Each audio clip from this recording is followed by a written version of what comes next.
Loveline, coast to coast. Hey, it's Loveline. I'm Adam Carolla. That's Dr. Drew. Forget about the phone number because this is the best of. We love these. Well, we do. Yeah. And I know you guys just think, well, it's a vacation day. You're going to get some crappy show. But No. You're not. You're going to get better guests than you would have gotten if we were here. Actually, they pull out the actually interesting segments of this show. That's right. Yeah. And you wouldn't have been able to get through if you called anyway. That's right. So enjoy this. Jeremy McGrath, Linkin Park, Kathy Griffin, and Shaggy are all going to be in here tonight. But first, Jeremy McGrath. Supercross champ Jeremy McGrath here. Jeremy, I saw a race in Anaheim, and he won as per usual. And I got to tell you, I took the I went back in the pit area after the race. Jeremy's father gave me a full tour of the brand new $350,000 trailer, which you spend does not include the rig that tows it or any of the tools that are in it, just the trailer. And Drew, you know me, and you know that meant a big boner. I almost dry humped Jeremy's dad. A big boner? A medium to small boner. But I mean, this thing is spectacular. I mean, it is a full semi that has been custom built for Jeremy. Jeremy's got his own team now, and it's McGrath Mazda, right? Yeah, McGrath Mazda Yamaha Racing, which is the, I guess it's the first rider-owner team, and no one's done that in our sport yet. Has been the rider and the owner of a team, so it's a pretty new deal here. What does being the owner of the team mean exactly?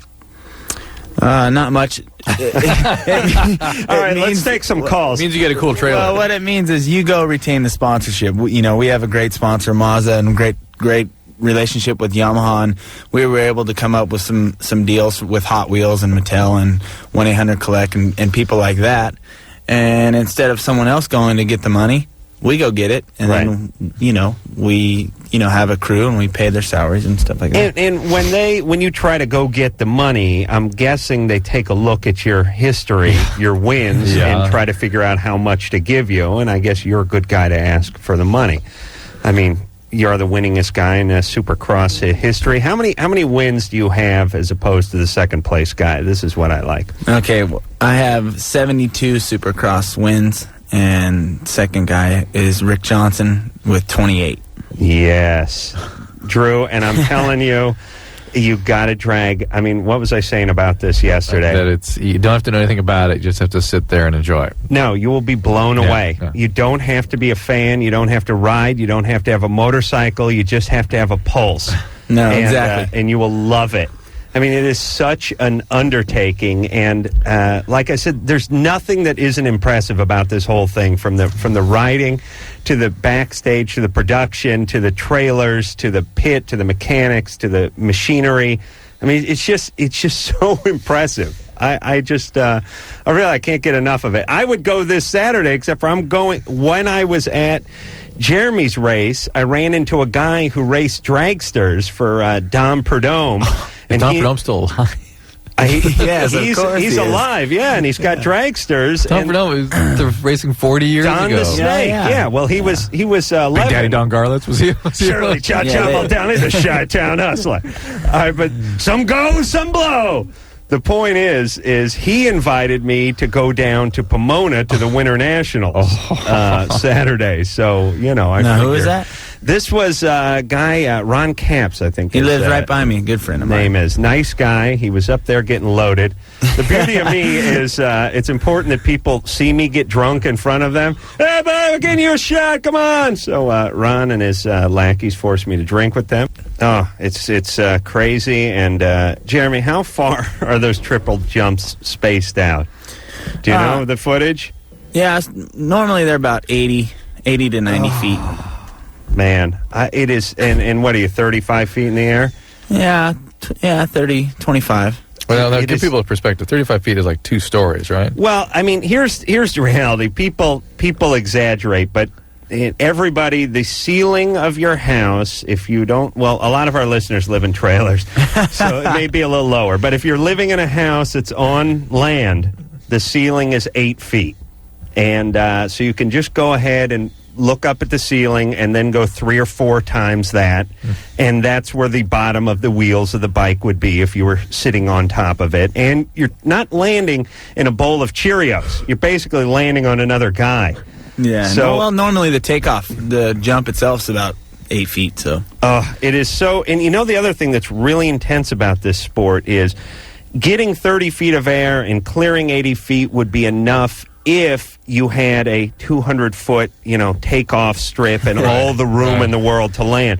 These guys are basically shooting out of a berm, going over some whoopties, and have 20, 30 feet to sort of get it together to get this 30 feet of air. It's not like they're, poised going down a long straightaway collecting their thoughts. I mean, and it's every single lap. Times, 15 laps? 20 lap final. 20 laps on the main. I mean, it's also, you have brutal. to have it together when you land because you're going right into another jump, so or another section of whoops or something else. And, Drew, you got to go. Come on, the thrill of Supercross. We're going to take mushrooms. We're going out to Anaheim. We're both going to just hold each other and freak out. It's great. And Jeremy will win, and his dad will take us on a tour of the trailer. It's great. Your dad is like a pig and ass over there, boy. My dad, he's a gearhead just like you, Adam. And he couldn't be happier. Oh, he's proud of that new truck. Oh, he loves it. He told me to take my shoes off for him. No, I'm kidding. Come on, it's not that bad. No, but it is a beautiful facility. And then after the race, we went and watched Steel Roots 2, which is Jeremy's new video release, which was him in parts of like South America. Or where the hell were you? Yeah, we spent about 14 days down in Brazil and did some great filming down there. Went to crazy places. We went to one place called the Araguaia River, which was, it was about 60 or 70 miles on a dirt road out in the middle of nowhere. And this type of thing only happens once a year, when the river goes down and they get sandbanks. Right. It's weird. They go out there and they set up these all-inclusive, weekend trips for the kids that are out there. And we brought these we brought the bikes, of course, and then we put them on these little tiny motorboats, and we had access to a helicopter and all this fun stuff. So, yeah, it's shot beautifully. It's amazing looking, and it's like these motorcycles laying across these rafts being pushed down a river, and then when they hit shore, they hop on the bikes, tear up some endangered species. Beat up some locals, and then it's back home again. It's a really cool video. I'll tell you, I had an ass full of Supercross that night between all the races and the moto video and the video and the whole thing. But I still hadn't had my fill by the end of the night. So Carla, yes, you're 28. What's up? This is for Dr. Drew. My boyfriend and he tries fisting me. Actually, we've done it about 6 or 7 times, but there's usually a lot of blood, it's like menstrual blood, but I don't menstruate. Is he wearing a graduation ring or a Super Bowl ring or a championship ring, anything like that? No jewelry, and I always make sure his nails are cut. I see. This is vaginal fisting, yeah? I'm hoping so. I'm really hoping it. We're talking about vaginal fisting? Yes. And that feels good to you? Yes, it does. Now, how does it work? Do you make the fist and then do it, or do you put it in like you're trying to get something out of a mason jar and then make the fist? No, he usually starts by his fingers first, and then I don't know, then just his fist goes in. And it feels good. Yeah. Now, do you get down to the wristwatch area, or, Yeah. Wow. How far in does this usually go? What do you mean? Well, we talking wrist, forearm, wristwatch. elbow, shoulder? To his wrist. I see. But the thing, I thought that it would be okay because I was previously married and I had 3 children, and I'm divorced now, and I thought after having 3 children it should be okay. You know what I'm saying? Did it hurt? Excuse me? Did it hurt? No. What? Hey, but Carla, you should definitely... Should she get herself checked out? Absolutely. God knows what you've done. But, when you're delivering a baby, there's all sorts of other hormonal influences. There's a hormone called relaxin that actually relaxes all the ligaments and tendons, and so things can spread apart more easily. You don't have any of that circulating right now, okay? Mm-hmm. So your logic about taking care of a baby's head, therefore a fish should be no big deal. Yeah. Hey, Carla. Yes. a mother of 3. Yes. Yeah, maybe your fisting days are behind you. I mean, I know mine are. Be careful what you say to her. I don't mean behind you, but I mean in your past. Well, this is my first time trying it. With somebody new. I was married to somebody very boring before, and I thought I would, try new things. What that you said you've done this 4 or 5 times? We have done this about same 6 or guy. 7 with my boyfriend. The not new with guy. my previous husband. Not with my ex-husband. All right. Well, why don't you give the fist a rest and try a footing? No. All right. All kinds of injuries could have occurred. You need to get this checked out, okay? Okay. Hopefully it's nothing. Well, what should she say happened? Are you due for your period now? No, actually, I take the shot, so I don't menstruate. Oh, you take the depot shot? Yes. All right. And are you okay emotionally? Is everything fine? Everything's fine, yeah. Okay. All right, Carl. Good times, though, right? Yes. Yeah, okay. Yeah, I'm not sure what's in it for people. I don't know what's in it for the fister or the fistee. I really don't. And to me, I'm a little suspicious of the fist of both parties here. You know what I mean? And listen, I'm not that pleasant a guy sexually, but even this is what I would call crossing the line. Mike? Yeah. You're punching out the vagina is what you're doing. It's very symbolic. You know what I mean? It's Glass Joe, Mike? Yes. Yeah, you're 25. What's up? Yeah. Well, first I want to say I love your show. I know you hear it all the time. Thanks. Anyway, I get that out of the way. What's up? I wanted to tell you about, let's see, my wife recently, this past weekend, basically she had a threesome with another couple. And it kind of bothered me. I mean, we've had stuff, we've messed around before, in the past, like about a year ago. It kind of bothered you. Yeah. Why isn't it a total meltdown for you? Well, because, I see why she did it, because she didn't think anything was wrong with it. Oh, okay. Well, if that's all, then that's fine. Had you guys talked about this? If she'd murdered someone, didn't see anything wrong with that, would that be okay with you too? I'm sorry, what was that? All right.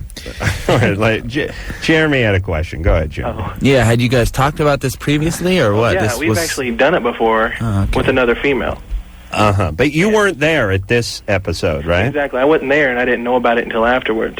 And this is with a woman and a man? Yeah, another married couple. Couple that you knew? Yeah. Okay. Well, you got a free pass now, brother. Well, yeah, either that or the leash is a little long. That's what my brother told me. Well, the thing is, it was fine. It was fine when she first told me. Then I kind of thought about it, and I didn't like it because I was kind of left out. Yeah. And then it was fine again, and I don't know if it's just I'm just kind of not really sure. This is going to eat you up alive. Oh, well, don't ruin him. It's going to. Well, listen. This is why this crap never works. Hold on a second. Mike. Yeah. Did she sneak out, or were you at work and she neglected to tell you? Well, I was at work, and she went on her theater group thing, went off and did something. And why is it that she told you? Because she didn't think anything was wrong with it. Are you sure, or are you sure she didn't want to get your dander up? What do you think the story is on Mike's wife? I'm going to go comes from a lot of chaos. Oh, boy. Well, yeah, I think she does, but... Where does she come from? But there's got to be sexual abuse. Well, not 100% sure. I've heard, Mike, here and there and stuff. she had to have been sexually abused, period. Well, the thing is, she probably, She was sexually abused. Look. Why aren't you connected with reality, Mike? What do you mean? I don't know, maybe. Well, I kind of heard stuff. It's your wife we're talking about here. You need at least to be able to assess who this person is. Yeah. She's got significant issues here. And some of them may be putting you, God knows, in harm's way, and certainly putting your relationship in harm's way. She may be bipolar. She clearly has sexual abuse history. And you're married to her, and you have no idea who this person is. Do you have any kids with her? Yeah. Oh. That always smart. Oh, how many? Just one. All right, send him back. you can still you can get an annulment from your child, I think. Oh, okay. If they're under 4 years old. Yeah. Hey, Mike, listen, on behalf of your child, right? Yeah. You got to get some counseling, get into this relationship, stop, and get your head out of the sand here. She's made some mistakes. She had some trouble in her past, but you got to open up your eyes and work this out. All right, no more acting out. You guys are parents now, right? Yeah. You don't need your kid raised by this. He doesn't want to know what's going on. With I her. know, So but he's I'm telling afraid what he's going to see. And I'm it's going to be telling a lot. you, Mike, it's time to find out. You got to step up to that. All right. All right. Cool. Thank y'all. All right. good luck. Yeah. Oh my God. Let me tell you something. Everything that feels weird is weird. That's what I've learned from this show. I mean, if my nuts hurt while they're telling me, then it ain't normal. So- Do you know what I mean? So, like, that's why you were able to remark on the fisting, for instance. Yeah. Your nuts hurt. The fillings in my nuts hurt. Do you realize I had dental work done on my The testicles? Joe? nougat? Seth, Yeah. year 13. Yeah, what's up? I have a question for Jeremy. Here he is. How's it going, Seth? So I just want to say, you're my idol, man. I love you, man. You're the god of Supercross. Well, thanks a lot, man. I appreciate that. Yeah, I have a question. How come you don't race outdoors no more? Well, there's a lot of question about that, actually. You know, I've been racing for a long time, had a long professional career, and, you know, I guess a couple years ago I decided, you know, there's a lot of work, you know, this series, and Supercross has been very good for me, and, you know, I seem to get along with Supercross a little better. I'm maybe a little better at that, and I figured to make my career maybe a little bit longer, have a little more fun, and not get such a burnout feeling, I figured that I'd race Supercross only and cut down the work schedule a little bit. And Isn't Supercross sort of the final destination anyway for most of these riders? well, it's kind of I don't know, it's controversy, I guess. Supercross seems to be the biggest Yeah. part of our sport, and you know, because you get the stadiums, you get 60,000 fans a weekend, and Yeah, I mean, to me, it's like saying a guy plays in the arena leagues and he plays in the NFL, and then he makes it to the NFL, and you're asking why isn't he playing some arena ball? And it's like he doesn't want to get injured. He's making a lot of money. He's on with a good team, and he's at the. I mean, there's 55,000 people there. yeah, well, except for, you know, the youth, like the kids that are coming up and stuff like that. Motocross is where they grow up. There's really no Supercross for amateur kids, and Right. you know, all through your amateur career, you race motocross, and that's what it's all about. And, you know, I caught a lot of flack for a long time deciding to race Supercross only because, you know, people are like, oh, you're not core enough. You know, what about the motocross fans? That's where you came from. And, What do the other, like, top 5 riders do? Do they race both? yeah, I think I am the only one that races Supercross only.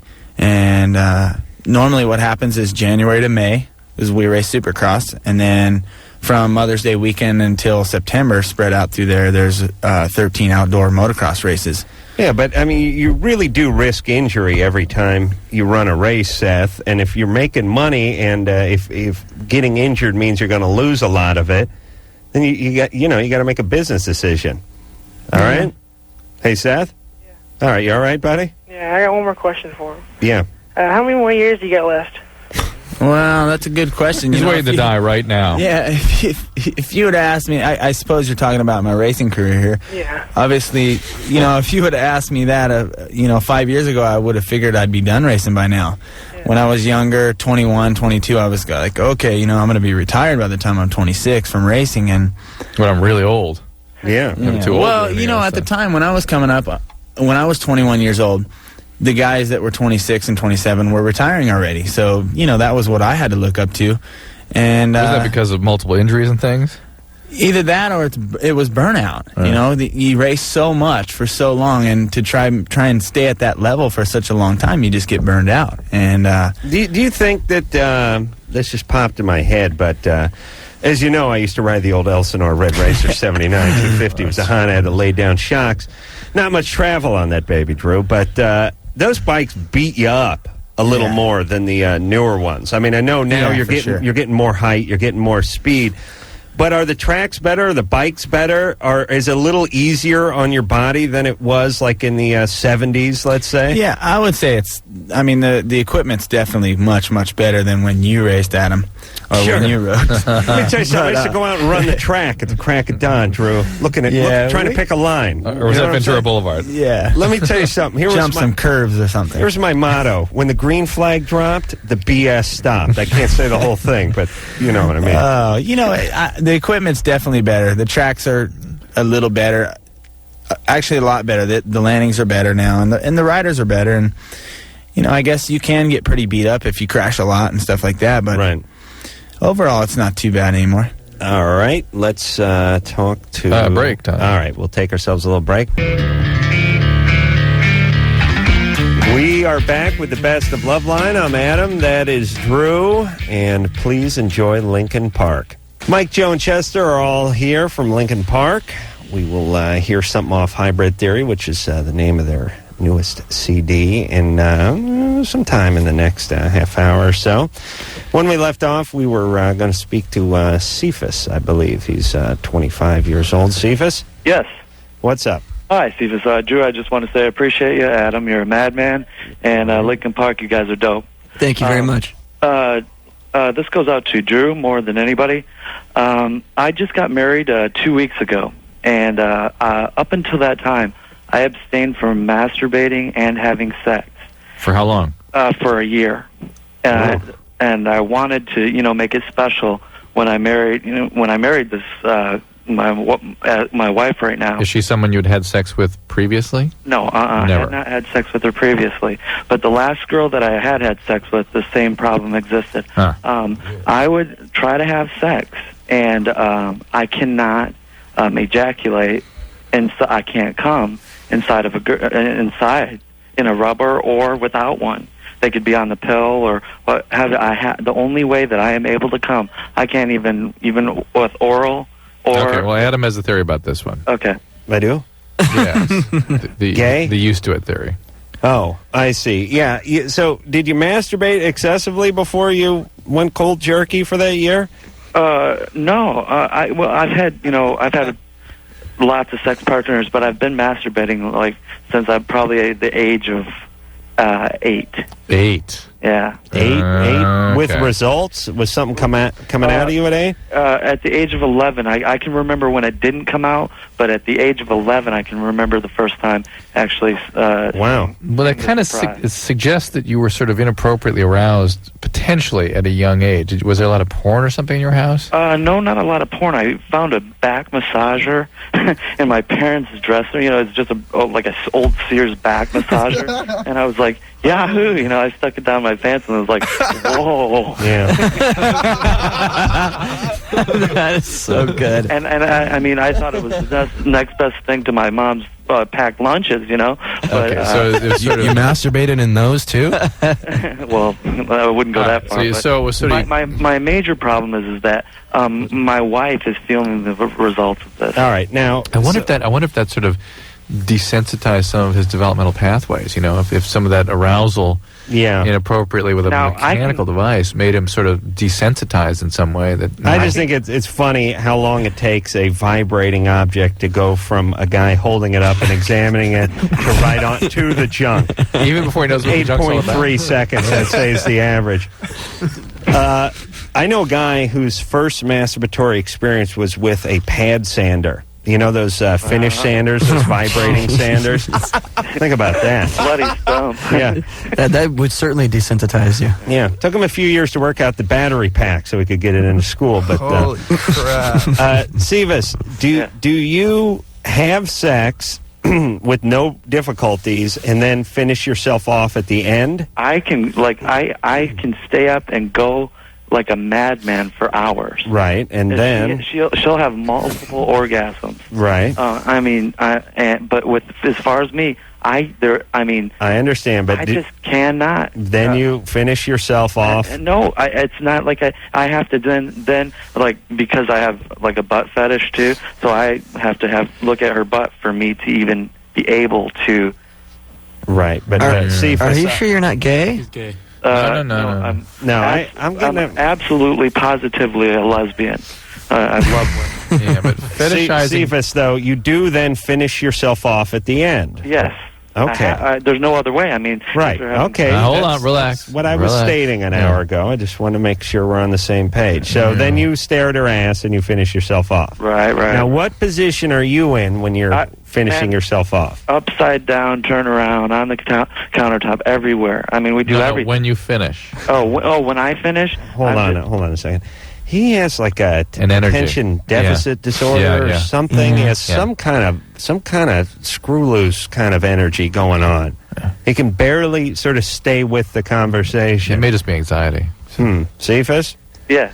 When you finish yourself off, after you're done doing your wife in every room of the house, what position are you in? Usually on the bed, just on my back. On your back, on the bed, with your legs out in front of you, right? Yes, sir. All right, now what if you assume that same position and she then got on top of you and turned around, good call, Drew, turned around so that you could see the TV set more. No, what were you going at? Oh, yeah, so you could see her ass. Right. Don't you think something may come out of you at that point? Tried it. Yeah. I did try it, and tried it numerous of times. What if you got yourself going to right at the brink and she jumped on top? Well, that's how she got pregnant. I mean, I got myself going, right, and right before I was ready to, erupt, right, she would jump on and finish. Okay, now what if you do that same technique, but except for right before you're ready to erupt, you knock it back a few minutes? You get yourself... Or if vibrator is what sort of desensitizes them, what about getting something like that back involved? Yeah. How about putting that in your ass? What do you think? Or what, I mean, maybe your wife could also, offer a hand in that at the end, too. That might help her feel like she's contributing to you. In what way? Offer, like doing what? Well, what if instead of you finishing yourself off, why don't you let your wife finish you off? That's the thing. As soon as she touches me, or it won't work. It's like I have this position that I put my hand on it, right? And it's like I can only ejaculate that way. This is like right. You have the wheezes certain technique. It's like a comfort zone, I'm stuck there. The real thing. I know. All right. Here's what's going on. Help me out here, dude. No, I know what's going on. I mean, you've been doing this so often and for so long, and your penis is used to this very specific sensation, and anything else feels sort of foreign.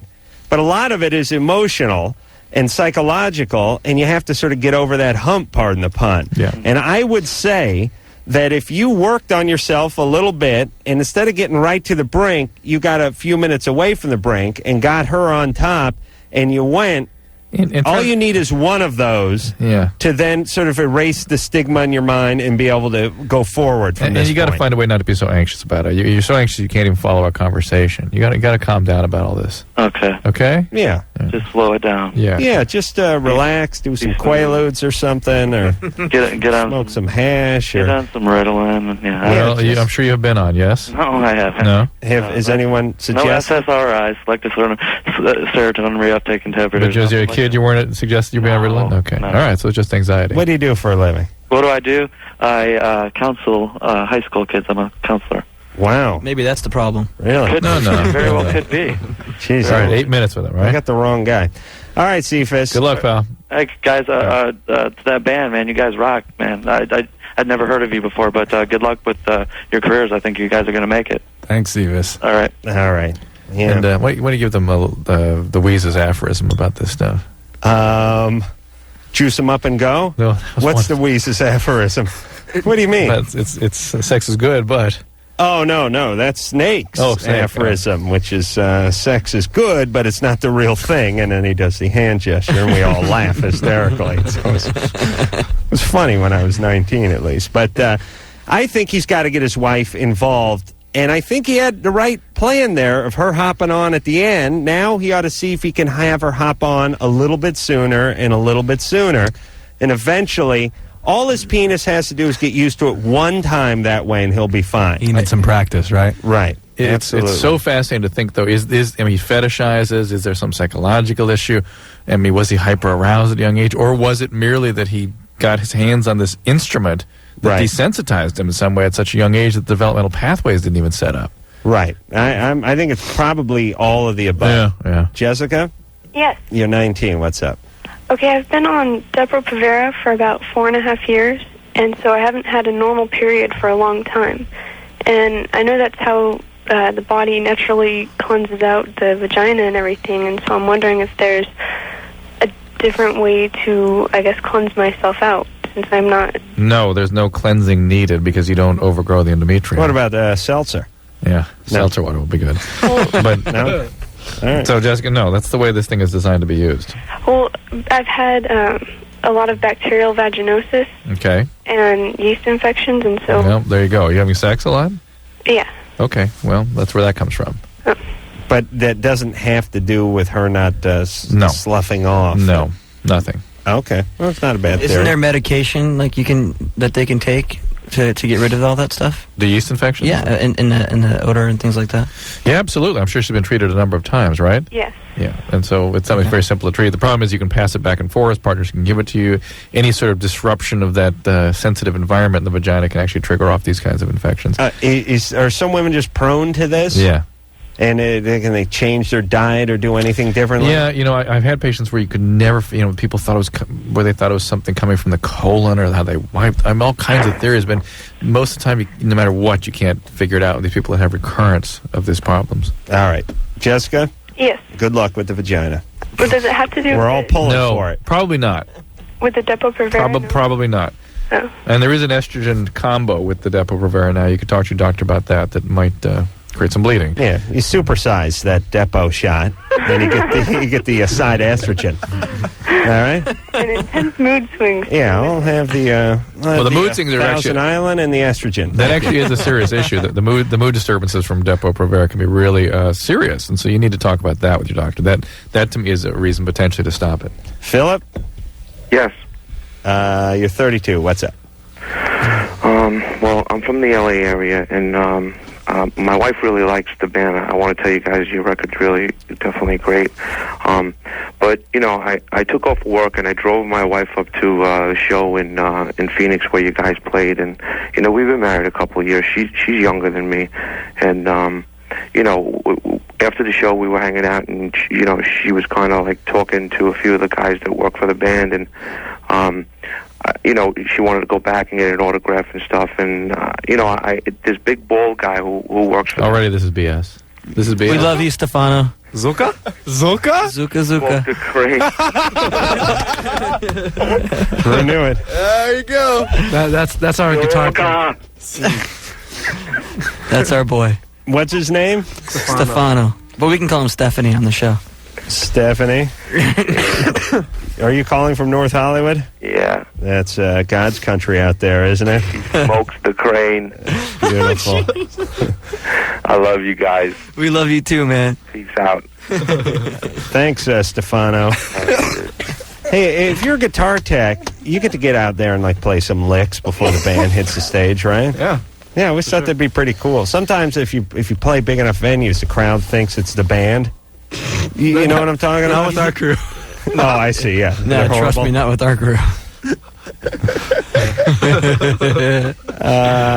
Cheryl, Yeah. you're 15. I'm 17. You're 17. What's up? A little while ago, I've been with my boyfriend for a couple of months now, and he asked me to shave my pubic hair a little while ago, a couple weeks ago. And I'm not really hairy or really bushy or anything. He just, I don't know, he thought that it'd be kind of sexy, I guess. Mm-hmm. And so I did last a couple days ago, and I was fine because I wasn't wearing underwear for a little while. Because a few days I thought it would I don't know, give it some time to, I don't know, so I wouldn't irritate the skin or whatever. Did you shave it clean? No, just I don't know, a little, make it a little less. I don't know. Yeah. Wow, you really have a gift for words there. I don't know, just Gabby. less. Gabby Cheryl, they call her. Was was it quarter-inch long, the hair, eighth inch? No. I mean, he just shave it small, He shaved it? No, he didn't. He wanted me to shave it smaller so that it so cuter. I don't know. You just kind of wanted to mow the lawn. On the sides, you mean? Yeah, on the sides and on the top and stuff. Just make it a little like in porn. They always have these little triangles. I don't know. Right. So. It's easy for you to talk about, isn't it, Cheryl? Oh, sorry. That's all right. Okay, so you did that. Yeah, and as soon as I started wearing underwear again, it really irritated the skin, and now I have these red bumps, Yeah. and if they itch. Right. Yeah. Didn't somebody tell us about some cream that worked really well for that? What the hell was that? So I don't get it. Who told us about that? I was talking about it with one of our guests. Yeah. Who used it. Something that had changed the canister or something you guys were describing? Yeah, they have stuff for that. You know, you can go to the beauty supply store and get that kind of stuff. Okay. It's called Vag Goo. No, what was that? Wouldn't be a bad name for something. I'd buy a can of that. It's No, I know what the stuff is called, and I can't remember the name of it. But the point is if you go to like a beauty supply store and tell them you want to get some cream or some salve or something for bikini waxing or bikini area, they'll give you something. Ten Skin. Okay. Ten Skin. Is the name There of it the is. stuff. Ten Skin. Well, how fast will it go away, though? A couple of months. Ten Skin. Listen, No. Ten Skin, and if it's a folliculitis, sometimes it can actually really be a genuine infection. What? It's infection of the hair follicle, basically irritation of the hair follicle. Okay. And Adam swears by this Ten Skin. Yeah, I think you put a little Oxy 5 or 10 on there. Yeah, absolutely. He uses that on his neck, and that's why he swears it's good for the pubic area. Well, why not? It's the same thing. Right, well, I mean, well, hold on a second. You shave you shave the hair. It's different skin up there. A lot different. You're saying you trying to tell me that the skin on my neck is not exactly the same as a woman's vagina? That's what I'm saying. How dare you? It's very close. Dare you humiliate me in front of the band? It looks the same. No, it's the same theory, though. It's Same the same theory. stuff, which is you shave these hairs. These hairs are thick, coarse hairs. Yeah. For me, it's not a different hair. I have pubic hair on my neck. Very attractive. You know what I'm saying? Yeah, I got it. Loveline with Adam Carolla and Dr. Drew. It is Loveline. I'm Adam Carolla. That is Dr. Drew over there. Linkin Park is our guest tonight. Mike, Joe, and Chester are all here from the band. Hybrid Theory is the name of the CD. And let's hop back to the phones and talk to Chris. Chris is 19. Chris? How's it going, man? Good. How you guys doing? Good. What's going on there? Okay. I have a girlfriend. Okay, she's also 19, and we have a 15-month-old son. Okay.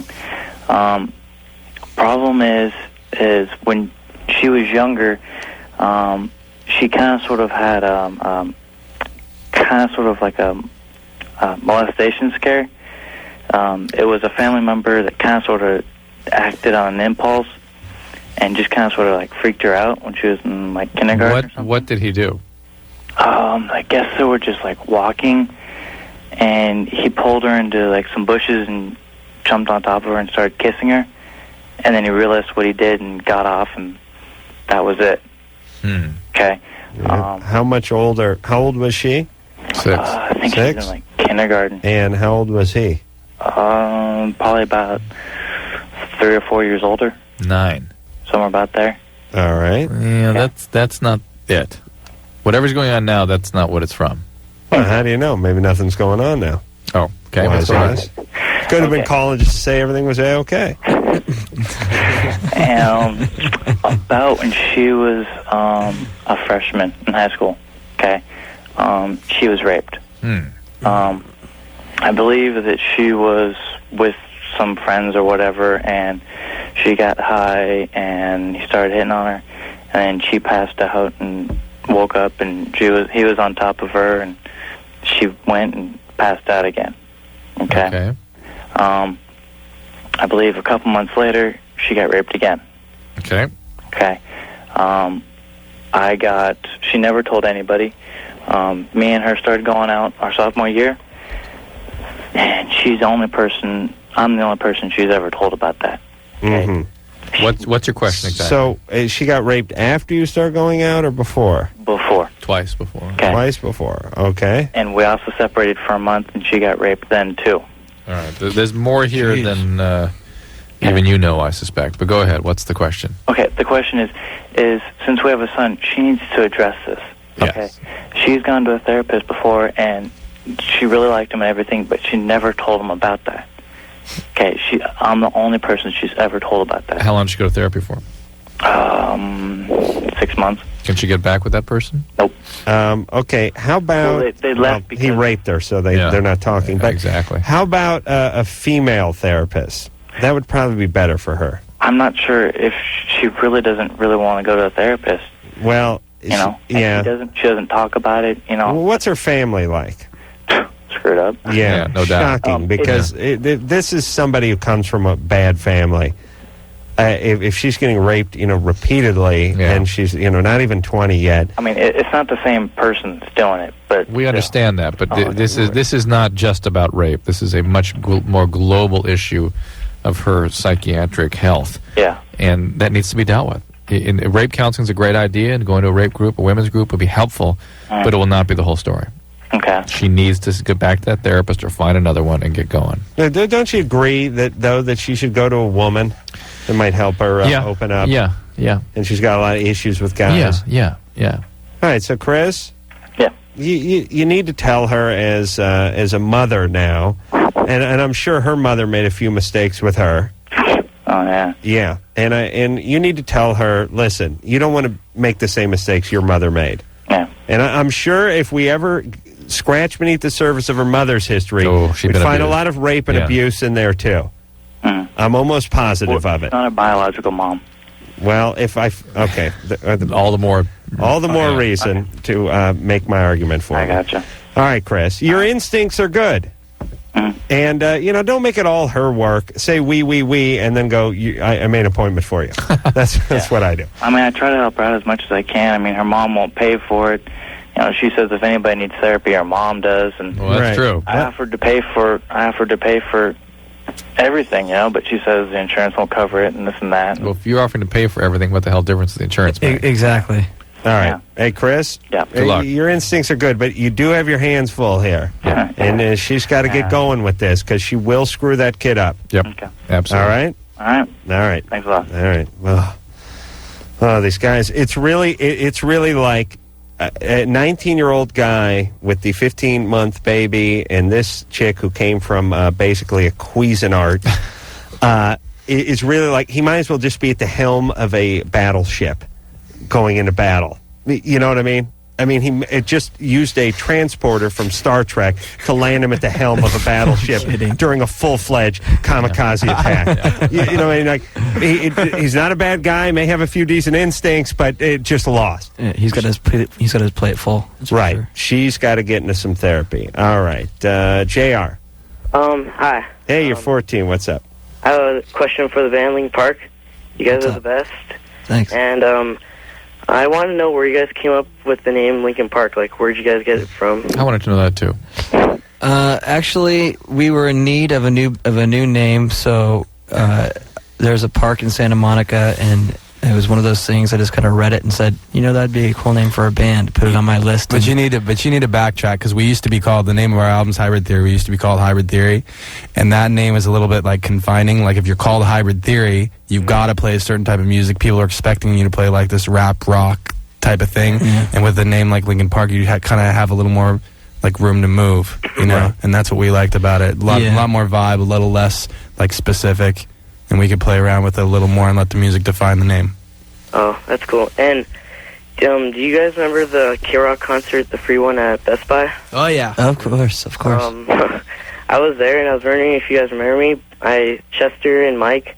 Mike, I gave you a bracelet, and I want you to wear my glasses. What did it look like, dude? What I look like? What did the bracelet look like? The one you gave him. It was like a metal one, just like a little ball bracelet. And I asked you to wear my glasses, and you said, like, no, I can't sing like that. It's a ball. Yeah. And then Chester, when I was coming out of the parking lot, I saw on the CD you had bleached hair, so I didn't notice you, like, at the concert, Right. Because you had different hair. And you were coming out, and I said, nice pants. And your girlfriend, I guess, maybe, said, thanks. I'm like, well, not you, him. Because they were both wearing red dickies. So All right. I was like, go ahead. JR? Yeah. Slow down, pal. And then you went home and you had some Yoo-Hoo. And your mom made you a cheese sandwich and some Miracle Whip. And what was on TV? All right, Jeff. All right, buddy. Thanks. They love you. Love her. Thanks, dude. Take care, man. All right, bye. All right. Boy, talk about retracing footsteps. It's a very memorable day, I guess. Yeah. He knew every second of it. That's a fan. And Linkin Park in Santa Monica, that's on Lincoln, I'm guessing? Yeah. I'm trying to think where that park is. It's the one with all the homeless people in it. Yeah. Ah, yeah. Just look for the nice neighborhood with the crack dealers in the park. That's the one. Right. Yeah. What's the cross street? Lincoln and I'm not even sure because Washington, I think. yeah, I don't even know my own home address. Let's, Not there often enough to know it. Exactly. Kim, Yeah, you're 15. yeah. What's up? I was wondering. Okay, how are you guys tonight? We're doing great. Yeah. Okay, that's good. I have a problem. My friends are telling me that I have a split personality. And what do they mean by that? Whoa. Given they're at 15, I'm sure they have extensive training.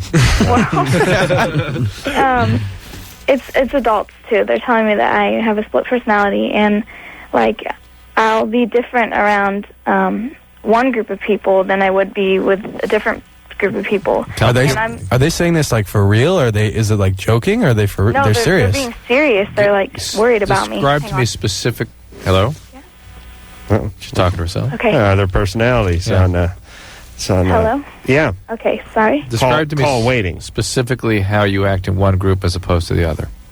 Like in one group, they say I'm like really depressed all the time, and I won't talk, and I'm just totally oblivious to everything. And then in the other group, I'm just like myself. I'm hyper and happy, and And when you are in either of these states, are you aware of your surroundings? You know who you are? You're not sort of... no, not at all. Yeah, Who are you talking to there, Kim? my dad. No. Yeah. So, Let's talk to him. Put him on. Seriously. No. Well, you don't know where you are, so who are we talking to now? I'm sorry. Are we talking to the hyper manic one, or are we talking to the depressed, I'm being morose myself one? right now. Oh, yourself. Well, which Yes. one's yourself? The hyper one. And when you're not yourself, are you aware of things? No. You're out of it. Yeah. All right. Well, that's... So when you're the depressed one, you're out of it, so you right? you may dissociate a little bit, or you may just have a severe depression that may make you feel kind of out of it. Yeah. Were you badly abused when you were a child? No, not at all. Because that's what creates split personality. And are these different types of groups of people? Are these like different groups of family? Or are they your friends? They're are like you do you have to friends and family and just- so you have to press around your friends, and then or you have to happy around your friends, and when you're with your family you're sad, or is it opposite? It's like it's opposite. It's like it could be any like different group though. It could switch. Are you otherwise okay? Any other symptoms? No, it's just I'm not aware of how I'm feeling. All right. It just seems to me that is this a sudden... All right, listen, I'm deeming this a non-problem. Well, I'm deeming it a problem. And You are? I suggest she get worked up medically to make sure it's not something unusual neurologically going on with her, because she seems confused about these symptoms. All right, Linkin Park is our guest tonight. We'll take a little break, and we'll be back.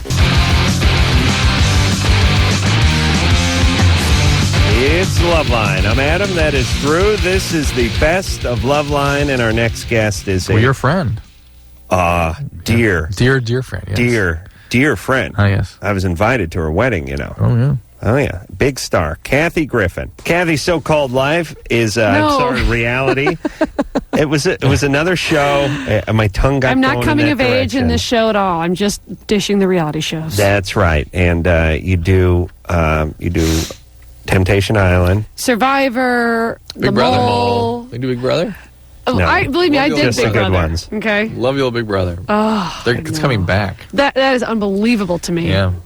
I did find it compelling. I thought it was so bad, and the people Women were so liked it, though. It boring was and stupid amazing. that I had to tune in to go, what are they going to do now? Women, I would talk to women, they go, oh, there's so much going on in the house. Men would be like, what is going on? We were talking about narcissism. And Big Brother, it amazed me how they sat around endlessly talking about themselves. Not one person ever said, it's driving me crazy that I don't have a newspaper. It is killing me that I don't know what's going on in the world, current They events. may have been saying that. You just didn't get to see that. Well, edit. it was on the webcast, you know. Yeah. Well, you sat there watching it. But there's a lot of sitting around on the couch going like this. What you don't know about me, because you don't know me that well yet, is I'm a really honest person. So I'm the type of person that has to be honest and real. And they would just all say that, reiterate that all the time. Yeah, no one would say, who'd you vote for? Oh, no. You know, Right. what's your favorite book? Let's break down our 10 favorite books and discuss them. Oh, no, it was, you know what I hate? I hate boys that are gross. Me too. Don't you hate that? Eddie, don't fart so much. I will bet you that 70% of the people in that house thought the Unabomber was still at large when they went in the house. The scary thing is 90% of the people in that house thought that they were all going to be as famous as, you know, Richard Hatch or the Survivors. That Right. was always a little sad. When they would be sitting around going, I don't know if I should do Playboy or not. And you're going, Playboy's not going to call. Right. Yeah, you may get a call from Screw or Swank. Maybe Jugs. Big black Jugs. Do they have a big black Jugs now? The Jugs empire has spread out. I was subscription to Black Tail was gotten for me for Christmas. So there's boy. at least Black Tail. Okay. And let me tell you something. Black Tail in there. Delivers? It's not one of those ambiguous titles. It delivers. Wow. It's if you're into Black Tail is your magazine. All right. Oh, okay, Drew. I'm hip.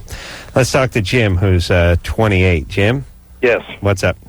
Kathy, I caught a piece of your show the other night, and I think you're very witty and you're really good. Thank you. But I disagree with the comment you made about like the kind of gayish guy that was doing the fake throw up when the girl was trying to eat the worm. Mean gay Jeff from Survivor? Yeah, okay, mean gay. That makes a little sense. You said that you admired him, started to love him a little bit for that. It was sometimes I have to love evil. It was because this Survivor, they're so mean. On the first Survivor, they at least tried to be friends for the first half a month or whatever.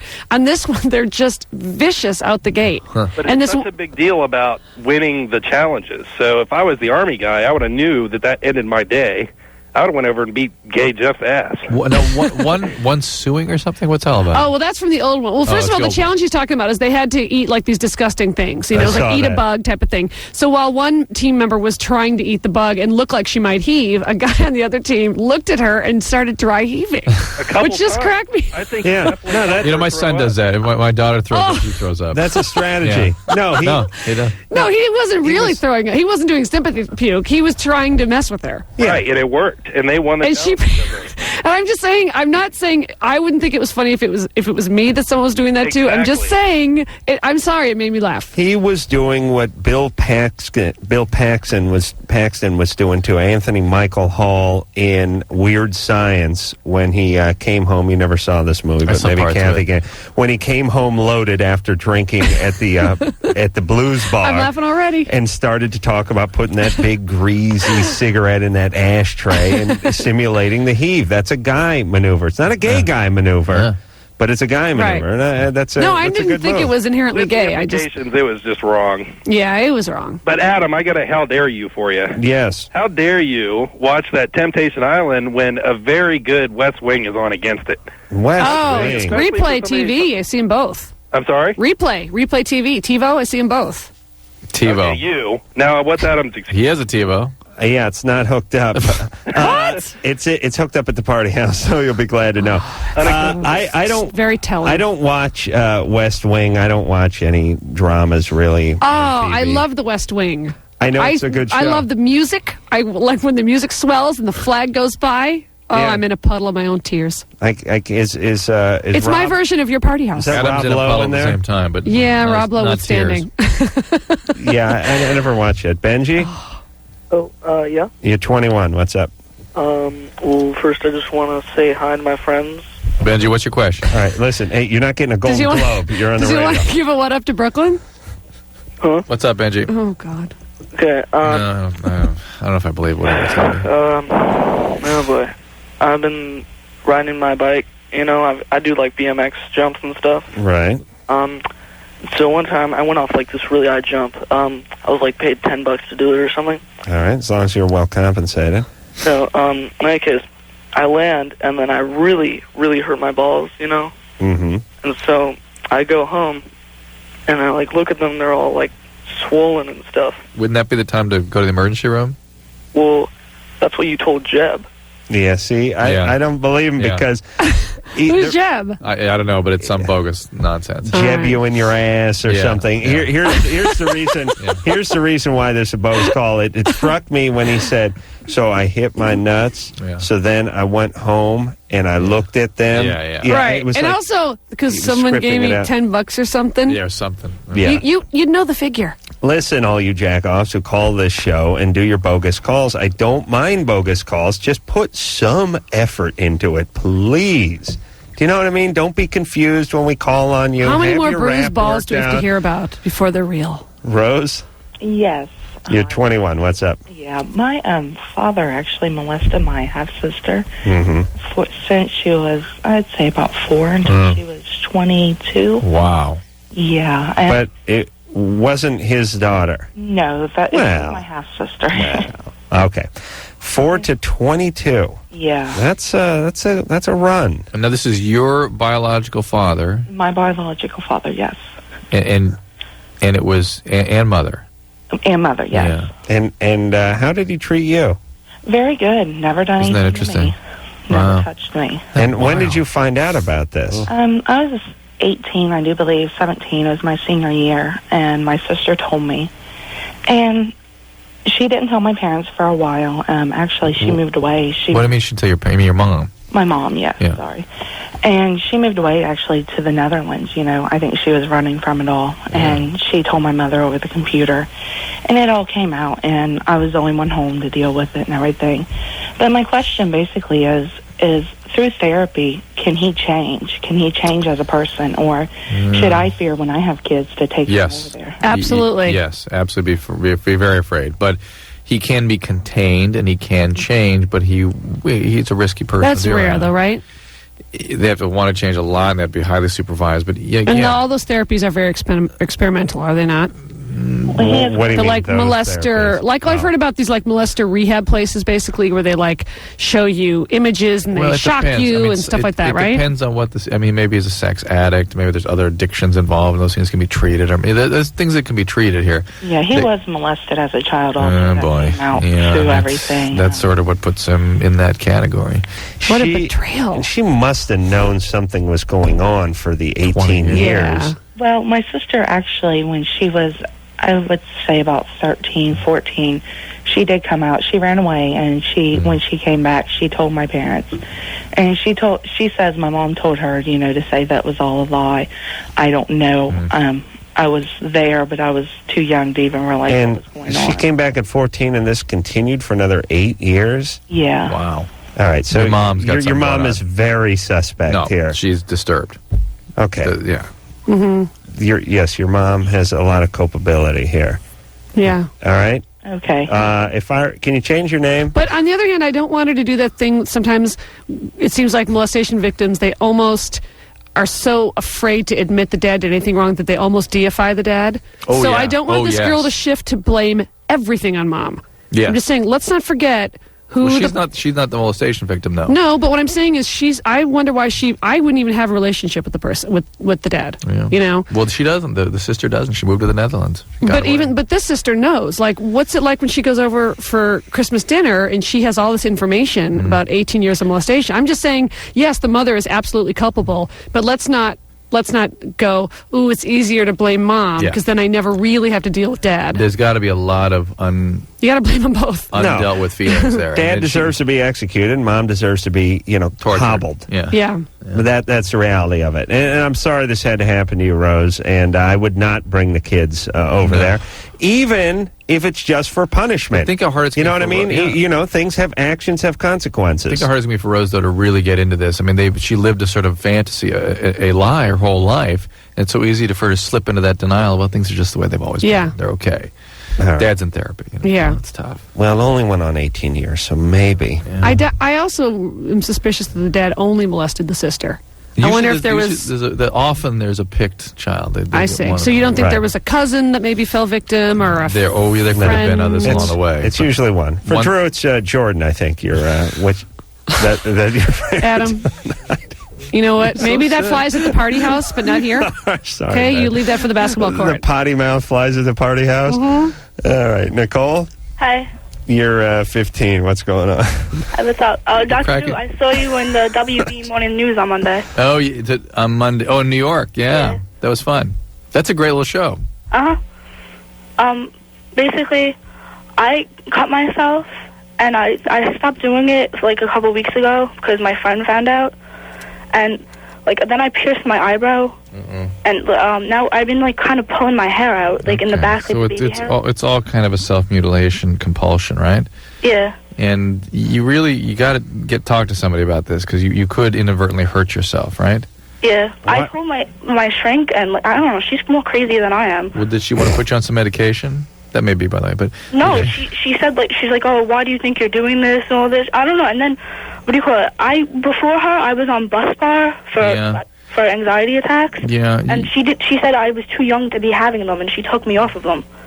So And I'm now she's having able to them, twice a day. almost. and that caretaker is able to prescribe medication to you. What? She's able to prescribe medication. Yeah, but she took me off of them. Let me just clarify. She didn't just tell you to stop. She can either start or stop Yeah. medication. She's a psychiatrist. Uh-huh. Okay. Right. She needs to get you on some medicine. Well, really, honestly, there's very good medicine for this kind of behavior. What about finding a new one? Yeah. That's what I'm trying to do now. Yeah, that'd be good. I told my mother, and she took me off. She got me away from her, and now she didn't get me another shrink. The hair pulling is called trichotillomania, and that's a compulsive behavior. It can sometimes be just isolated, but usually it's going on with other stuff. In your case, the cutting is the more serious manifestation of these self-mutilatory I have that, compulsions. but just with ass hair. Now, what is that drug? I've That's never just heard of trying that to drug. clean up. Yeah, I'm usually What is it? What does that trying drug to do? get the TV remote out of For there. anxiety attack? Bus Is bar? that an MAO inhibitor? No. It's a very mild medication. It's a I think a 5-HT2A postsynaptic. It's a novel. And did that behavior stop when you were on that medicine? Yeah.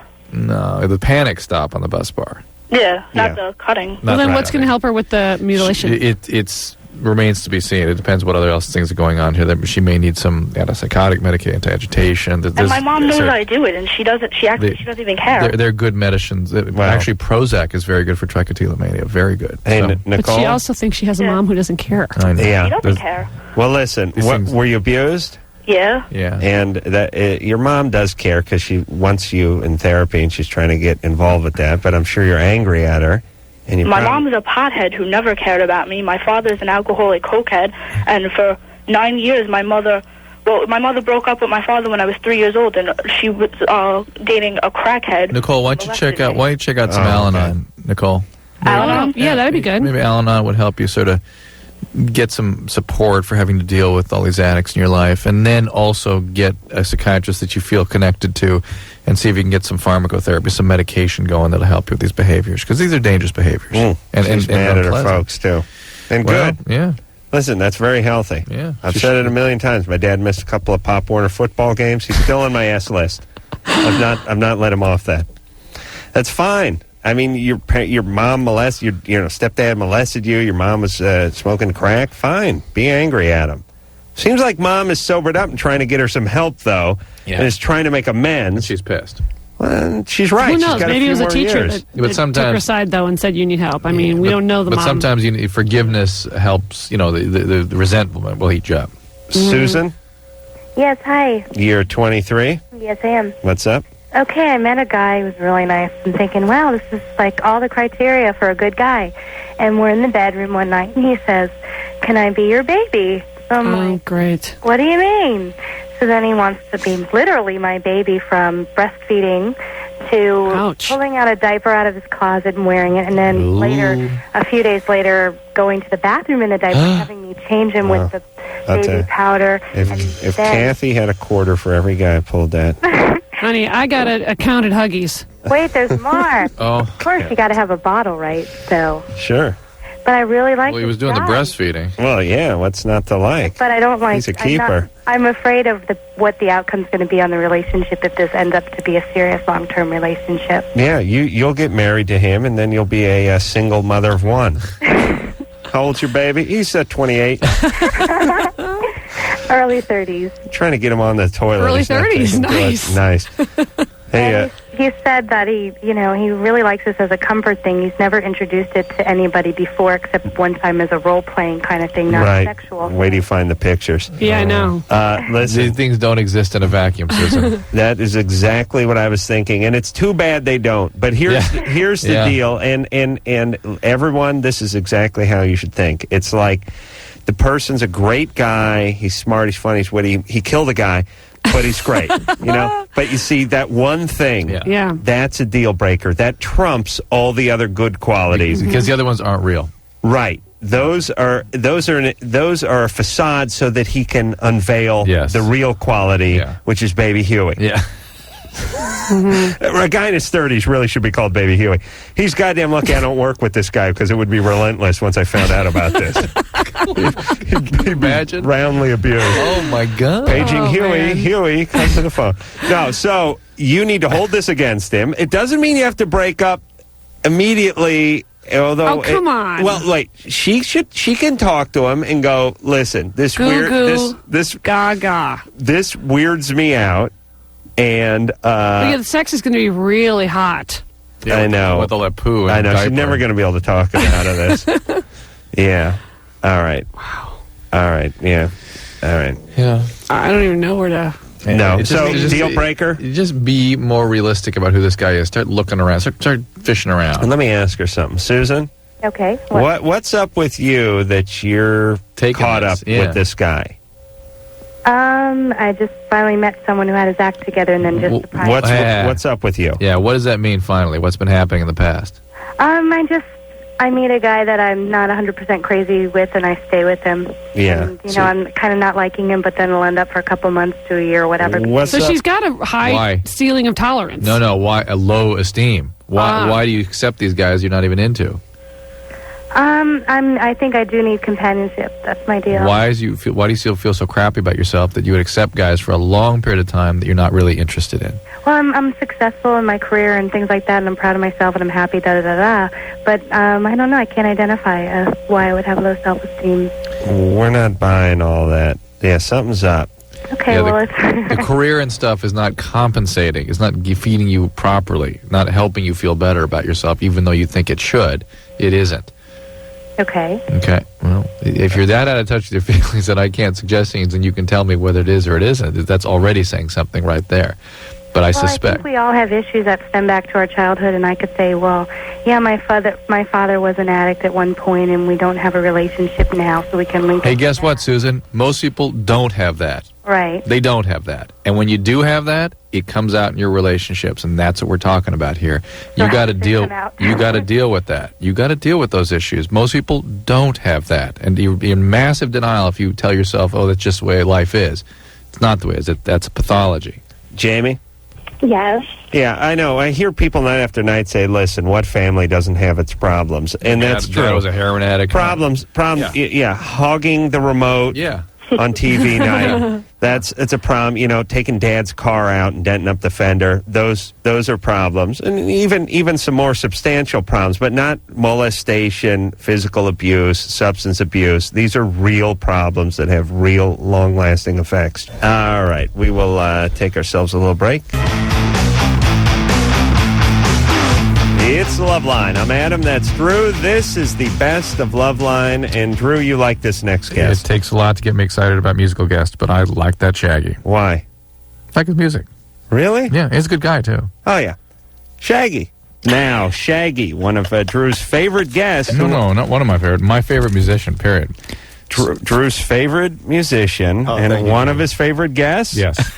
That's what I was saying there, and Drew. so much so, last time he was in here, Maxie Priest was in here. You weren't in here, Adam. Chris Hardwick was filling in. Right. One of your many vacations, Some people are here doing God's work. But Shaggy was here with Maxie Priest, and I was gushing over Shaggy. Maxie Priest stormed out of here and was pacing agitated in the street. Yeah. Well, Drew, you're a abrasive fellow. People don't tell you to your face because they're intimidated, but you're a real pain in the ass.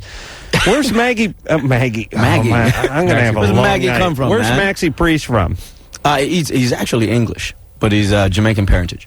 I see. And Shaggy, we're just talking to off the air, was born in Jamaica and splits his time between New York and Jamaica. And Jamaica, right? And I love that Jamaica. I don't know how you could live there. Oh, it's a beautiful place, man. Sit on the beach, have the sun. That's my hit the point. trees. That's my Couple of point. sunbaked bikini babes. I'd have skin cancer and colon cancer and lung cancer in about the first 6 months I was there, and they just bury me on the sand. You probably wouldn't get any of the above. Oh my God, that place is great. So this is, everyone knew who Shaggy was before this album, Hot Shot, but it seems like you're breaking out. Well, there were some people. Well, Drew knew who I was, but there were a few people that didn't, and I think by now they got it now. I mean, it's in their face. Yeah, and that's is that what you're looking for? I just want I want this music to be in people's households. You know what I mean? But coming, and I understand that, but I'm going to ask a question, and it sounds strange, but coming from Jamaica, and I've been to Jamaica, and it's a beautiful, laid-back place, and it's a slow life, and you unwind, and you like it that way. Now you're jetting back and forth, East Coast, West Coast, call times, makeup, the whole thing, performance, rehearsals. Right. How's that doing with you? But I've been doing that since, 1991. It was a roller coaster ride then when Carolla, because I've always been lucky enough to get huge songs. Right. Carolla was a huge hit, especially outside of America. And I one minute I'd be on Top of the Pops, and the next minute I'd be back in New York doing, some gig in a club or whatever. And do you record in Jamaica, or do you record I record in New both York? places, both in Jamaica. We have 3 recording studios, one in Jamaica, one in and 2 in New York. What can't you get in Jamaica that you can get in New York and vice versa? I think they have weed in New York now, don't they? Didn't we send some over to New York? It all depends on the type of weed, though. Yeah. Well, that's true. But I think it's just a vibe.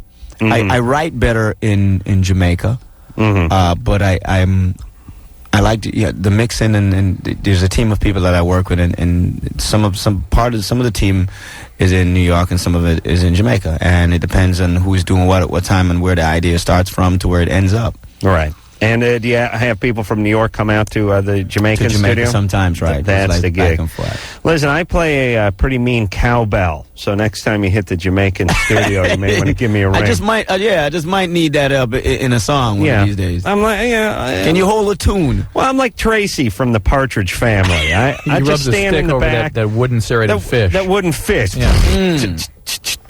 Hey. Yeah. If it worked. We'll hop on the phones and get the show rolling by speaking to Henry, who's 20. Henry?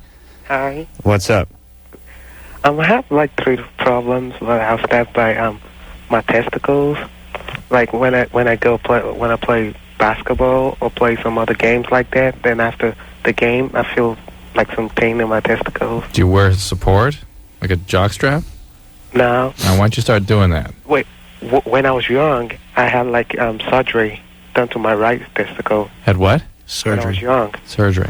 Yeah. Is that what he said? Good translation. Yeah, it's pretty good. We had to keep you around, Shay. For what problem? I don't know. They said those string in there that hold the balls, those are like the tangle. The strings that hold your balls got tangled? Yeah, right. Like the twist. I heard the string that holds the bowls did the tango. Didn't you hear that, too? Yes. Hey, Henry, where are you from? I'm Nigeria. Oh, okay. All right. Hey, you smoke a lot of weed, or is that what everyone sounds like from Nigeria? No. All right. All right, listen, you get what's called a torsion, and they untwisted it for you, I'm sure, and that can create some aching and whatnot afterwards, but especially if you're not wearing proper support when you're doing sports. So there's that. All right, so wear a jockstrap when you do sports. Hey, just wear the ball nugger underwear. Do you wear those? No, I don't. What do you wear? Just play nude during the summer? And I wear underwears like boxers. That's all. Boxers. Oh, boxers. Yeah. Listen, try briefs. Yeah, boxers are cool. I mean, they look cool. You know they look cool, man.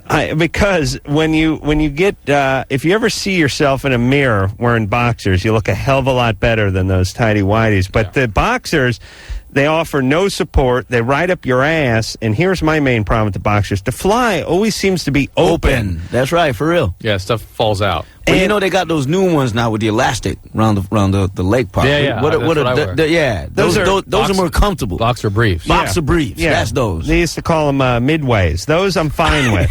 Yeah, they're sort of like cycling shorts that are made out of cotton. Yeah. Right. Those are the best. Yep. Right. But the boxers, that garage door opens and the Buick peeks out and it feels weird. And you know what's And weird it hurts. too? It rubs. Yeah, but even when it's not touching, you know when you stick your finger down your throat to make yourself vomit, you can feel your finger in your throat without it touching anything? You gag before you have a gag reflex even if there's nothing in it. When my penis hangs out of a fly hole, even if it's not making contact with anything, it feels weird. You want to have the turtle retraction. Yes, and it won't I retract. can feel it. My penis has a gag I'm surprised reflex. as hell that you could twist your balls. Well, it's I didn't know called a that. torsion. They twist, the blood supply gets cut off, they can die. Now, how'd that happen? Too much sex? No. Is it when you're banging the banging and the swinging? No. How does it happen, It though? just happens spontaneously to some people. And it's supposed to hurt like hell, right? Yeah. Oh, yeah. Everything with your Gosh. balls hurts like hell. Man. Your balls lands on a That's down true, man. comforter. It You know, hurts like yeah, hell. for real. Anything touches it. If someone honks a horn near your balls, it Yeah, the hurts. vibration. Bass speakers trouble your balls. Kat, Yes. you're 24. Yes, I am. What's up? Okay. This sounds really stupid, but I cannot come, and I'm like wondering, like, what's wrong with me. I mean, I can make myself come playing with myself, Yeah. but like when I have actual intercourse, it just doesn't happen. I've never had an orgasm or anything. That's very common. Get a real man. Well,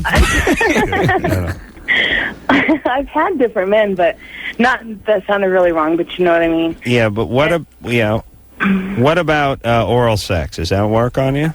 Nope. Really? Never has, huh? No, it hasn't, and I don't know if like something's wrong. Has anyone done it satisfactorily? Well, all right. apparently not. Yeah. Well, what do you want? A glowing review? No orgasm. Hey, Kat. The point is the technique wasn't there. Yeah, but I'm saying she hasn't had an orgasm that way, so I'm guessing no one's done a satisfactory job. Kat? Yes. How do you give yourself the orgasm? Water technique? I'm sorry? Drew, just be quiet. I'm talking to you, Adam. How do you do it? I rub my clit.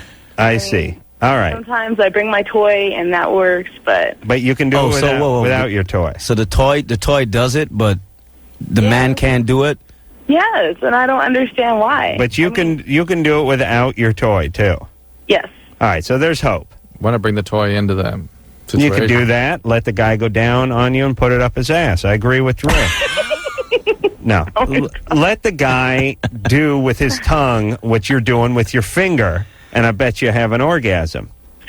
See, but that's the weird thing is that I've tried that, and I told him, where it's at Right. and whatever, and for some reason it just doesn't feel as Wait a good. minute. If how many times did that guy we had to actually instruct him where your clitoris was? How many times did you try it? He probably can't find it.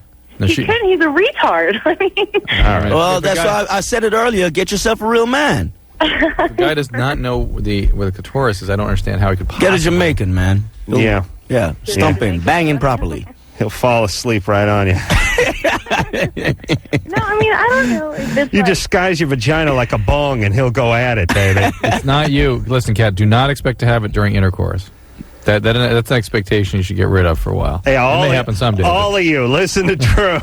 Don't even think about it. You're setting the bar way too high. But there's no excuse for a woman not having an orgasm with oral sex if and they're hooked up with the right guy or Jamaican guy, right? That's Shaggy? right. That's right. All right. And the fact that she can do it with herself with a toy, she can recreate all that. She can do it with her no, she said she can do it with her finger. I know. Okay, Drew, you really make a compelling. The point, the toy does not make your the point. point is she can recreate it either by bringing the toy With her- in or with her finger. or with her finger. Yeah, because the vibrator does not make a good point. Do you understand what I'm saying? Yeah. Okay. Steve, How's it goofball, going? you're 16. Adam, you were gone for 2 days too long. Thank you. What's up? Shaggy, I've been listening to you for like 5 years, so. Oh, thanks, man. Yeah, I built up like this habit. I mean, I started, doing it just like once every month, like a year ago, but the last 2 weeks, maybe months, I've, a bottle, maybe, half a bottle, depends on how much money I have. I'll drink Pepto-Bismol. Why? I like the taste. What? Yeah. Really? No. You Yes, can't just take some chalk and some Sweet and Low and make yourself a nice cocktail, save some money. milkshake. Yeah. No, I don't know. I got turned on by the taste last time I had heartburn. It was just like, whoa, this tastes good. And I've been drinking it like it was Coke, Well, why don't you not do that? It's bismuth, a lot of it, and it turns your stool black. And Yeah, it does that. It's kind of cool, but cool. It's cool. Well, wait a minute. Pepto-Bismol is a bismuth? Yeah. And what is that? Is it a kind of a heavy metal, like an earth or heavy metal Yeah. or something like that? And what's it do? It coats the stomach, basically. All right. And what will it do to you over the long term? I don't know. I don't know of any. I've ever heard of bismuth toxicity, but it can't be good. It just can't be. I can't imagine that it would be. But I don't know of any specific syndromes associated with overdose. I think you need to stop. Hey, can you stop though? You feel like, do you need help for this to stop? I don't, it's, how you get in the habit of drinking like a soda every day with lunch. That's what this has turned into, Yeah, but I could stop drinking soda whenever I feel like it. I'm just saying, I could probably stop, I just, you wanted to know if It don't sound good though, bro. I don't believe you're not getting something else out of this. No, well, the only thing I get out of it besides the taste is, it's kind of cool. You look into John and, hey. So you're looking at John in his black. You're like, yeah, I don't believe it. Well, what else? Anything else you get out of it? It's just that taste. I like but hold on. That taste can be found other places because it's sort of a kind of a licorice kind of flavor. Get Mylanta or Malox. Why don't you take that stuff? Well, that's the same point. stuff, isn't it, Drew? No, it's quite different. It is? Yeah. So Malox would be like safer? No, it's just different, and I'm just wondering why. If it's my point being is, if it's about the taste, why haven't you found other things that taste? Yeah, just just get a milkshake, man. Well, this is working for him. But you know how it is. I mean, it's working for him. What do you mean he's working for him? What is it working for you doing? What does it do for you though? Besides the taste, I mean, you could get that taste anywhere. That's the only place I really found that distinct taste that I like. But I just, like I said, I like the taste, and it's it's easy to come by, and So I wonder if he has an eating disorder or something else. You got anything else? What else do you eat or don't you eat? I eat like a horse, and right. I don't really not eat anything. Yeah. But this guy's he's like a goat. He just gets into stuff and starts devouring it. Yeah, he chewed through a mop handle last week. Hey, Steve. Yeah. Stop it. All right. Yeah, just stop, man. It don't sound healthy, bro. All right, I'll try and use some chalk. All right, Adam. Yeah, use some chalk. Take some chalk, some Sweet and Low, and some milk, and mix it up. You I should get wonder. the same Here's flavor. another one. People, when they become anemic, when they become iron deficient, get very strange cravings. I had a lady get rice cravings, and they'll chew ice, and they'll eat ashes out of an ashtray. Right. And I wonder if this is something to do with that. So, Steve, you might want to consider that. Maybe this is something to do with anemia.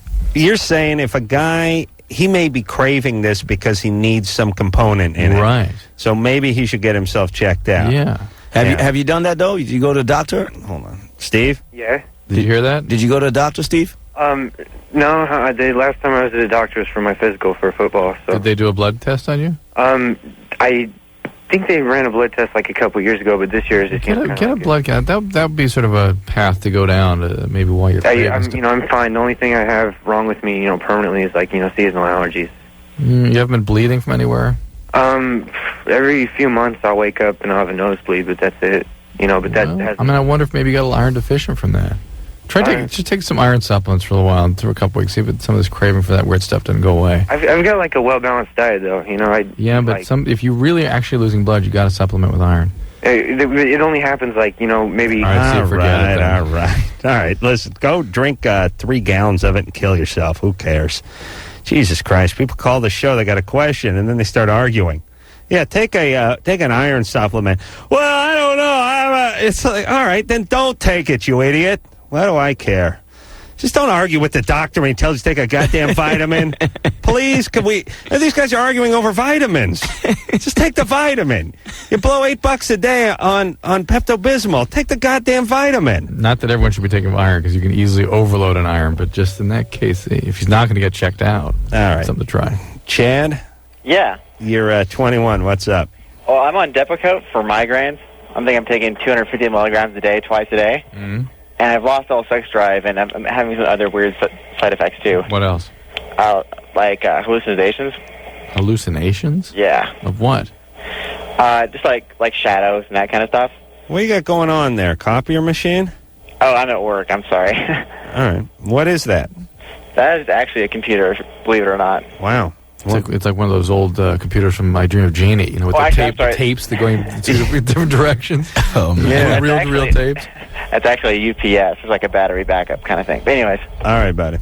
Remember those old NASA computers? Yeah. What should he do, Drew? Are you on any other medicine? No, I'm not. Have you talked to your doctor about stopping the Depakote? Yes, I have. He put me on a Tenol. A Tenolol. Yeah. Yeah.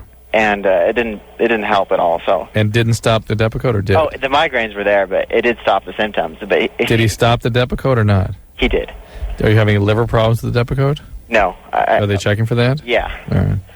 All right. So what is this Depakote for? Headaches? Yeah, it's not a great headache medicine. It's a medicine for seizures and bipolar manic depressives. Why are they giving him that? Maybe it's a headache medicine too, but sort of a slop shot for headaches. And if he's having a lot of bad side effects, I wouldn't keep going. So go to the doctor and get a new prescription, right? Start something else. Yep. All right. We're going to take ourselves a little break. Shaggy's our guest tonight. When we come back, we'll speak to Mary. Mary's 15. Got oral sex for the first time. Hated it. And all right. Just erasing stuff off the board as I read it. Yeah, thanks, baby. Good times. Good work. All right, we'll take a break. We'll be back. Hey, everybody. I'm Adam Carolla. That is Dr. Drew over there. Shaggy's our guest tonight. Hot Shot is the name of the CD. Shaggy splits his time between Jamaica and New York, and even though you can tell you're Jamaican, you don't have a very thick accent. I'm not speaking to a Jamaican though. Oh, you can slide right into it. Yeah, man. So, Wamp Rude Boy, everything all right, nice. Uh-huh. You know what I mean? Could I have some more pot, please? Yeah, you know. There were some words in Oak Carolina that I didn't understand. Yeah, which one? Like whiny? Whine your body is just like, basically, whine is like... dance or something? Yeah, it's dance. It's just basically the motion of the waistline. Wind your body or whiny body? It's like whine your body. Oh, right. Yeah, but it's just how I say it. You can say that, huh? Whine your body. I sound like the alien from the Bugs Bunny cartoon. Whine your body. You know? Plutonium Q46 detonated. I just mean when you hear Shaggy sing some of his songs, especially some of his hits. I was driving. I never met him. I was driving in tonight, going, I hope I understand him okay. Right. But that's pretty funny. You really can drop it if you have to. It's to me, Shaggy's a character. Yeah, I just basically jump into the character. It's good for the chicks, they get to sleep with two guys at the same time. Well, you were in the military before music? Military before music? Yeah, I was in the Marines for 4 years. Yeah, 5 months in the Gulf War. Oh, really? I didn't know that. I'm a cannoneer. I'm a Gulf War vet. Yeah. Wow. What were you doing in the Gulf War? I was a cannoneer, which is artilleryman. Fire 155 howitzers.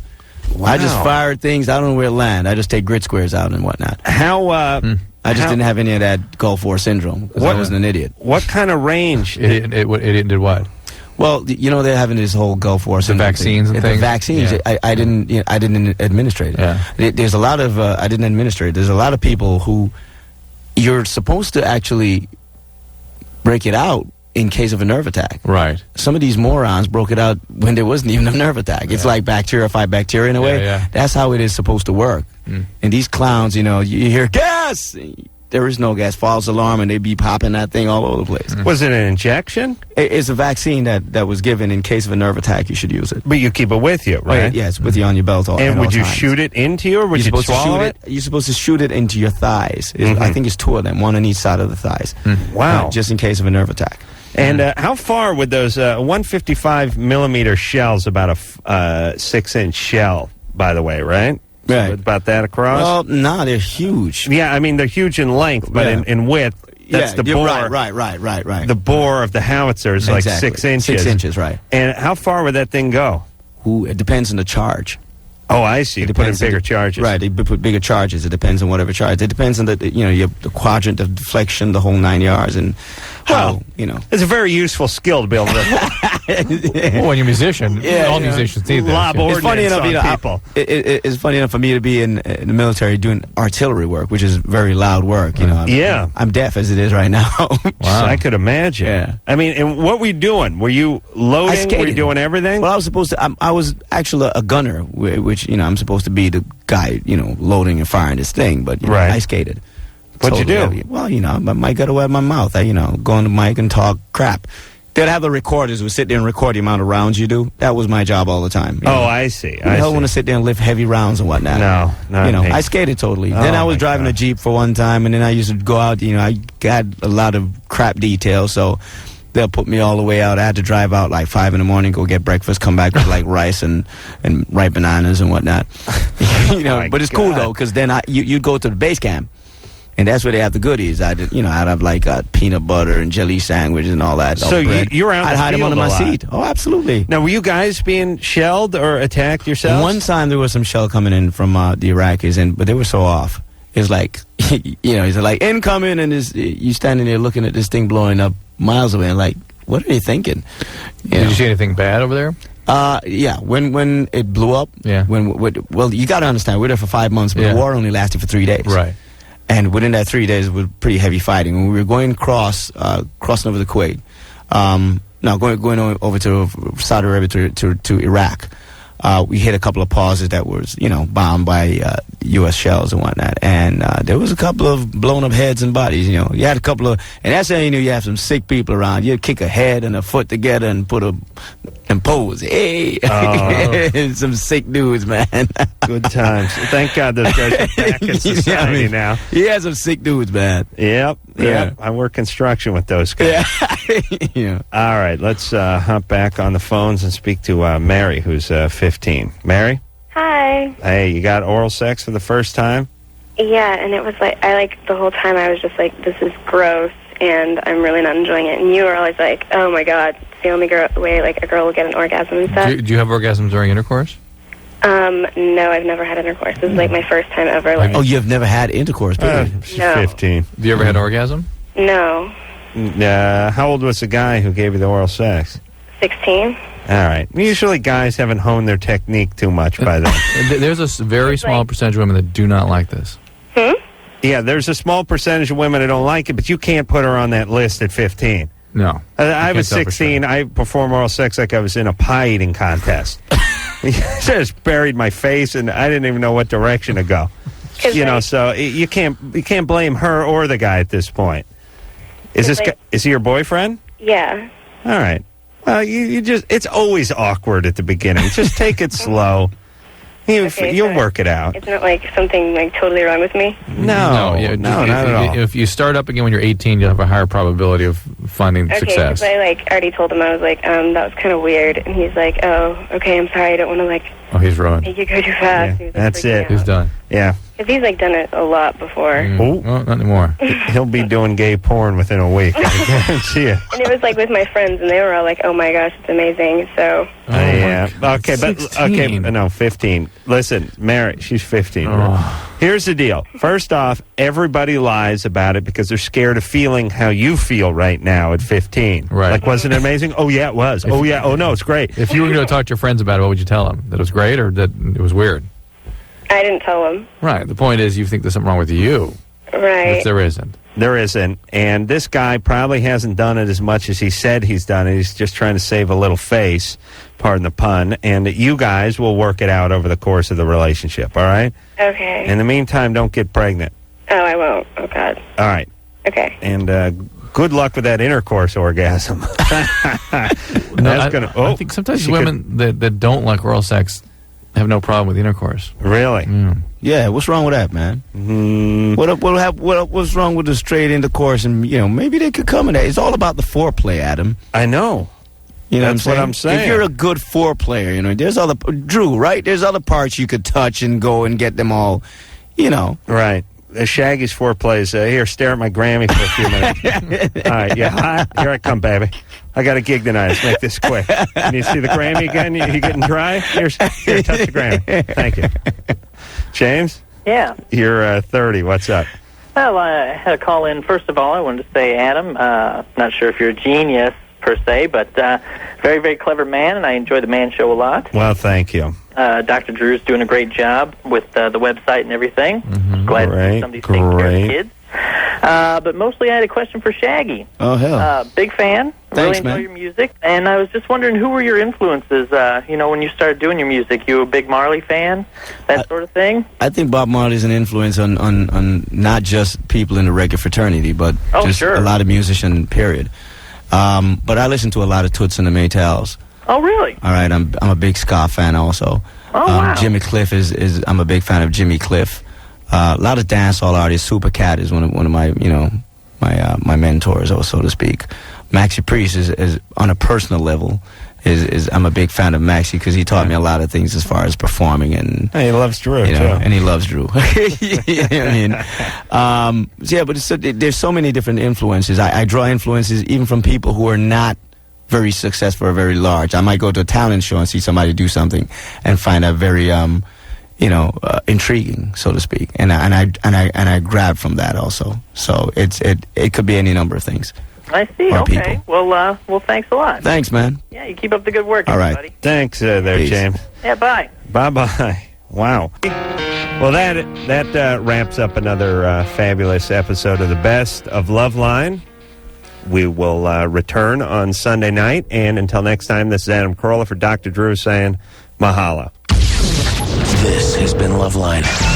The opinions expressed on this show are not necessarily those of the